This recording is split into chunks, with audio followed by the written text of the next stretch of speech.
of 50 miles an hour, with all kinds of little surprises lurking ahead.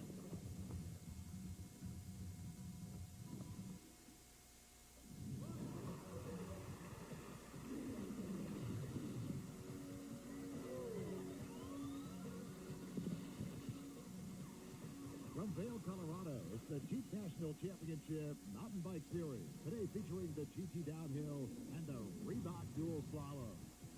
And it's brought to you by GT Bicycles, not your typical mountain bike.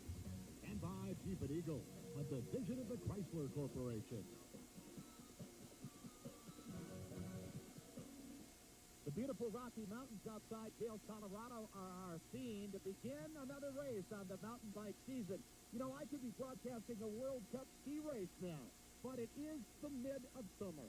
Hello once again, everybody. I'm Peter Graves, happy to be with you, reporting today from 10,000 feet atop Vail Mountain, where the best cyclists in the world will careen down this 3.7-mile course at very breakneck speed. That's all coming up, plus a look at the RIVIE Dual Slalom. The women are in the starting gate. Let's go there now. From the top of Vail Mountain, a scene that, well, it could be reminiscent of midwinter. We begin the qualifying run. Andre, you've ridden the course. What are your thoughts on it today? I pre-rode that course yesterday a couple times, and it's very, very fast. It won't be as fast today because it's muddy and snowy. The first part of the course requires a lot of pedaling. Aerodynamics are important. In the second part of the course, there's more like technical switchbacks. Suspension will be very important, and being smooth, finding the right line. So it's a good combination of a course today. Yesterday, the riders practiced and dialed their bikes into a very dry, hard course. Today, all that has changed. Since the course has changed drastically, I understand from someone who rode down earlier, it's an entirely different course. And so because of the mud, it was real important for me to get a more square tire on. So I've got a different maxi tire that's a square edge, and that square edge will enable me when I'm turning now, because it's sloppy and goopy, I'll have a cutting edge to hold into that mess. If it's not too cold, then it's fun. I enjoy the mud because it's kind of like skiing. And, you know, adds another little factor. I thought it was a little bit on the stall side when it was perfect. As my friend Darren Stockman said, I wanted to find out if anything dastardly happened to the course last night. It could be a little spicy up there. And spicy it could be. The riders, well, they're warming up at the top of the mountain indoors today. And we'll be right back with a recap of qualifying when we return to Vail. Stay with us.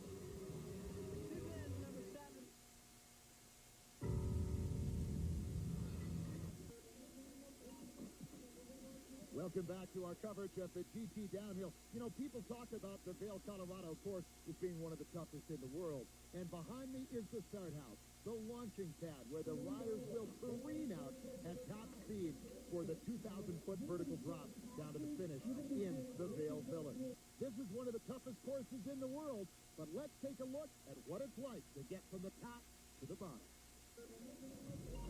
The downhill in Vail starts, I believe, at 10,200 feet, so you have to be concerned initially off the start with not going too fast because it's easy to slip into oxygen debt and not recover for the rest of the race. So as you go down the start ramp, you're thinking about that because the first part of the course is wide open and very fast. It's on a fire road, and you have to stay on top of your pedals and really push hard because you can lose time up in the flat area there, which is slightly downhill. After that, you go into the high-speed section of the course where you drop down a bit of a drop-off and go into a more technical switchback section, and that's where technical riders can do very well and they execute. After that, it's back onto another high-speed road section, which takes you into the final approach to the finish line, which is down an open slope through another fairly technical corner section. A lot of those have berms so you can keep speed and actually catch some G-forces in those turns, and that'll take you down to the finish. Sage words from John Tomac. Okay, let's take a look at what happened in the women's qualifying runs on this very muddy course. It was Missy Giove who put the hammer down and set the initial time to beat of 7:26.84. But then, Marla Strep took to the course.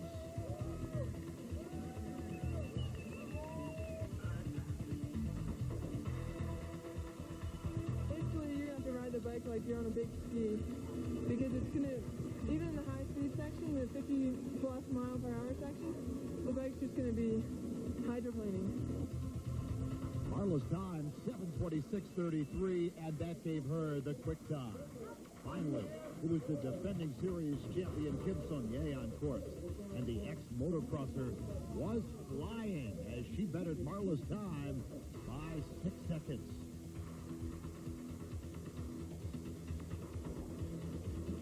But remember, there's a lot of riding still to come. This is only the qualifying. Now the men, with the melting snow, mud, and a huge field of 150 competitors, I can tell you the course took quite a beating.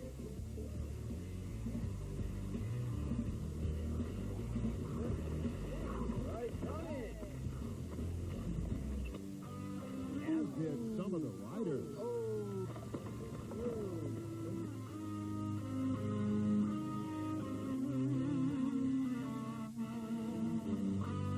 The course began to dry in the lower portions. The times got faster and faster, which left those with early starting times hung out to dry.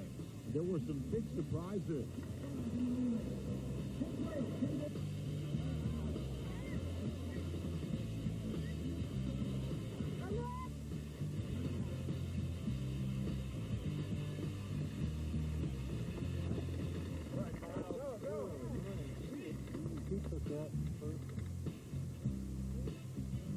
Let's return back down to the Vail Village. And here's Hans Ray with some qualifying results. Well, let's take a look at the men's results in the seeding run. There was a lot of surprises because the course got drier and much faster towards the end. And some of the favorites, like Brian Lopes, didn't even qualify today. So in 5th place right now, Todd Tanner from Specialized. John Mouton is in 4th. 3rd place, Earthquake Jake Watson. 2nd place, we have Toby Henderson. And in 1st place, the Australian Wonder Boy again, Scott Sharples, Team GT. Thanks, Hans. And here's what Scott had to say. I had a bit of a bad start. I threw down at the top, but then I'd settled into my pedaling. I was hurting straight away, but I tucked and just kept up a steady pace, searching for new lines to ride in, like trying to find the smoothest, hardest mud section, but the worn ridge was the hardest. And I cornered smoothly, I cornered slowly, and I finished first. I was stoked. I got 6 minutes, 40 seconds. Who has had a very, very good early part of this season this year. It feels good to get a fast qualifying time in such a world-class field. It's made me so relieved because I sort of know I can ride fast, and I've done it this time just to prove it to myself more than anybody. But will it be good enough for the final? We'll find out next. Hans Ray back with you from Vail, Colorado, as Sherry Elliott takes to the course for her final run. Sherry won the dual slalom championships last year in the NORBA series and is emerging as one of the top women downhillers. And Hans Ray, I know you're impressed with her riding style. Yeah, Peter, she's looking really good. She's a technical rider. She comes from the BMX side of the sport, and she can ride, I tell you. I just saw a picture of her recently in a magazine. She was tabletopping this jump, and this is something most men can't even do. So she possesses terrific bike handling skills. Yeah, and she can sprint as well, as you can see, so she definitely is a favorite. And Sherry Elliott sets the fastest time of 7:05.35, and that's 30 seconds faster than her qualifying run, so the course is getting speedy. Now with Elka Brutza, she and Marla Streb are probably the most powerful pedalers in the field. Riders like Missy who are going to dominate on the bottom half of the course. So for Marla and I, we need to make our time up here. And Elka Brutza on course now. Hans Ray, what a wonderful newcomer to the sport. Yeah, she definitely refreshes that whole class, and she's a good rider, and I think everybody has to watch out for her today. Yeah, very, very fit. She grew up in Maine, now lives in Durango, Colorado. She rides well under all kinds of conditions. Yeah, she can hammer, as you can see. And look at that, down to the finish. We have a new leader, 6:59.14. For the Schwinn rider, Elka Broussard, and Penny Davidson, the Evian rider, on course now. She was 5th fastest in qualifying. Penny is the 1993 NORBA downhill champion, and a good smooth run coming down here now. We'll watch her time. There it is at 7:18.20, but that's not good enough to take the lead. Now it's Mercedes Gonzalez, the former motocross champion, riding for Team GT. Hans Ray, your teammate. Yeah, she has a lot of all-round skills. I mean, she can not only ride a bike, she can race trucks, off-road, and motorcycles. And I think she's familiar with all kinds of rough terrain, muddy or dry. That's right, and she hails originally from Spain and hopes to ride for Spain in the Olympic Games, perhaps. Well, as soon downhill will become an Olympic discipline, she will be there, I tell you. All right, the great bike handling skills of Mercedes Gonzalez coming down, and her time, 7:03.54. That puts her in second place. Missy the Missile Giove, the world champion on course. I was whipping the bottom section, came down the second switchback, into the third switchback, I'm ripping in it, pow! The front flat goes, the front tire pisses out, all my air comes out, and I'm like, it's over for me. So I just kept coming down for the points now, and it was like walking, I was going to ride anyway, so I might as well go for it.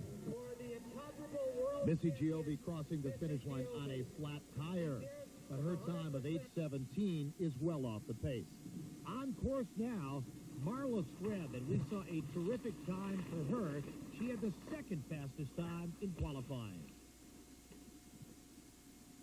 And I couldn't see the entire run. I think but a lot of people couldn't see the entire run. I took my goggles off after they iced up, after I squirted it, after it got muddy. So this time I have a bunch of tear-offs. They're little plastic things that you keep tearing off every time it gets muddy. And I will use maybe 10, 15, 20 of those until I get to the switchbacks. And that's where I think it's going to get faster, so I'm preparing for that. I have a nice big chain ring, and hopefully it'll be faster. I assume it will be, because I plan on going way faster. Marla going way faster. Look at this at 7:02.60. A great run, but not quite fast enough to knock off Elke Broussard from our leaderboard. Now one rider left with a chance to beat Elke's time, Kim Saunier, the defending series champion. Trying to keep it easy on the fire road and make sure I pace myself, because I didn't want to blow. And then going just above the switchback, something happened with my tear-offs. I don't know what happened, but I just ripped the whole stack off. And then by the time I hit the switchbacks, I couldn't see it all. So I went around the first one and then just ripped my goggles off and went the rest of the way without them. But it didn't seem to make any difference. I was just veiling all the burns really well today. Kim Saunier on the bottom section of the course. Hansray, she is a terrific rider. Yeah, and it must have been really hard to pick the right tire for today's course. Muddy, dry, snow, everything in there. That's right, and a lot of people say that Kim Saunier prefers to ride when it's dry, but now she has a great run going. Kim Saunier, there she does it at 6:57.07. She will take the win, and she gave it her all. Kim Saunier first today. Look at that. She is exhausted down there. That shows the effect of riding on this course at this altitude. So Saunier first, Elke Broussard second, Marla Streb third, Mercedes Gonzalez fourth, and Cherry Elliott fifth. Great to have you with us today. Here's Ray back with you from Vail, Colorado for the Jeep National Championship Mountain Bike Series and the GT Downhill. Some terrific runs earlier in the day, and Hans, we saw the women's time drop dramatically as the course dried. Can we expect the same for the men? Yes, Peter, it's incredible how much faster the course gotten since this morning, since the seeding run. The sun is out, the course is getting drier, and that means faster. And if you start at the end of the finals, you will be definitely in advantage. Mike King, the GT rider, pedaling hard right out of the box. Mike was only 21st in the morning qualifying, but that should all change in the finals. The course changed dramatically, I believe, between the semi-qualifier and my final ride. I knocked off almost 45 seconds off my time. You know, the course was just really, really different. The mud had pretty much gone away, and there was a dry groove. And coming down to the bottom of the course now, Mike King. He sets the fastest time so far, 6:15.01. But on course now, John Tomac, the defending series champion, sporting number one, along with his familiar aerodynamic skin suit, Hans Ray. Aerodynamics are critical here, aren't they? Yeah, aerodynamics are really crucial, especially on the first half of the course. And Johnny had to tuck down, had to pedal a lot, and you can go only that fast into the turns. Here at the bottom, as we can see, it gets much more technical and rougher, and handling skills will be a little more important. You know, Hans, he's one of the riders that really has it all, doesn't he? I mean, he's obviously got the great fitness from cross-country, but he is such a skillful downhiller, too, from all those years of BMX racing. Yeah, it's incredible. His handling skills must be the best all-round handling skills in cycling, period. Now, he is amazing, and the crowd loves to watch John Tomac ride out of Durango, Colorado, born in Michigan, coming down to the bottom of the course now. And here he comes. We'll be watching the time. Tomac across. Johnny T's time, 6:13.16, and that was the fastest time so far. And then at Vail, it was sit and wait time for John Tomac as the top 5 qualifiers each took to the course. But today, none were able to come up with the speed to knock him off the top of the leaderboard. Coming down, Earthquake Jake Watson. Yeah, and Jake, he can hammer, I tell you that. He can pedal and he can hang on to the handlebars over the rough stuff, so watch out for him. Also, a bunch of casualties, you know, flat tires happen all the time, and you don't have to get off your bike. You can still ride it, but no way you can win. And the course really taking its toll on the bikes today. Yeah, here's Toby Henderson. He really got strong in the last 2 years in downhill racing. He's been around for a long time, but he's one of the strong guys now. And Australia's bike running had a great run from Cairns, Australia, and I'm still mystified by the snow on top of the mountain, Hans. Yeah, I know. It looks like somewhere in the middle of the winter, you know, and the course really changes, you know, from the bottom to the top. I wonder what Mike Running thinks of this. He's from Cairns, Australia, down by the Great Barrier Reef in a very tropical climate, running a terrific run, a great run, 6:20.31. That put him in 3rd place. But then there was one rider with one last shot, Myles Rockwell. Myles missed his starting time, so he's running last, which could be a break for the Volvo Cannondale rider. And I was cutting it close as it was, and so I got up there and I missed my time by about a minute.